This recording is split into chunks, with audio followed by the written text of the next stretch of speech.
Milhares de pessoas ao redor do mundo nascem com problemas nas células do sangue.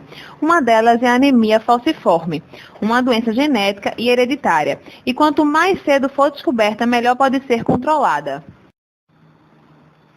Existem vários tipos de anemia. Um deles é a chamada falciforme, que tem esse nome por uma característica muito peculiar. Dentro do nosso sangue, existem células que fazem o transporte do oxigênio e do gás carbônico do pulmão para os tecidos do corpo, as chamadas hemácias ou glóbulos vermelhos.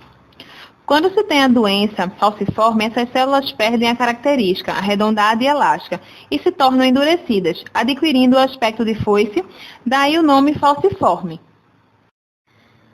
Então, às vezes, quando a célula passa no vaso sanguíneo muito estreito, aquela forma dela, chamada de forma foice, faz com que ela fique presa naquele vaso e a célula seja destruída. Então, o paciente começa a ter sintomas de anemia. A anemia falciforme é causada por mutação genética responsável pela deformidade dos glóbulos vermelhos. Para ser portador da doença, é preciso que o gene alterado seja transmitido pelo pai e pela mãe. Se for transmitido apenas por um dos pais, o filho terá o traço falciforme, que poderá passar para os seus descendentes, mas não a doença manifestará. A anemia falciforme pode se manifestar de forma diferente em cada pessoa, começando a demonstrar no primeiro ano de vida da criança. Os sintomas incluem dores nos ossos e articulações, fadiga intensa, icterícia, tendência a infecções, feridas nas pernas, que podem demorar anos para cicatrizar. Para evitar todas as complicações que podem surgir, é muito importante que o diagnóstico seja feito o quanto antes.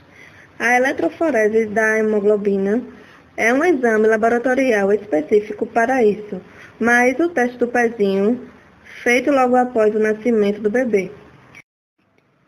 Como é uma doença geneticamente herdada, então o indivíduo já nasce com anemia falciforme. O diagnóstico é feito desde o nascimento no exame do teste do pezinho. A gente faz o exame do teste do pezinho, que se chama a prova de falcização. Com esse exame, a gente consegue fazer o diagnóstico precoce e depois que é feito o diagnóstico, o paciente precisa de um acompanhamento multiprofissional, que envolve além do médico, hematologistas, enfermagem, psicólogos e assistente social. Quem tem a doença pode ter os sintomas por toda a vida. Por isso, o paciente portador necessita de assistência médica para sempre. A única possibilidade de cura é um transplante de medula óssea. Porém, um procedimento muito polêmico. O transplante é uma modalidade que tem uma alta complexidade, tem um custo muito elevado e, ao mesmo tempo, tem uma mortalidade. O risco do procedimento continua muito alto. Então, as indicações do transplante ainda são muito restritas. Quem tem anemia falciforme deve sempre ficar atento às complicações.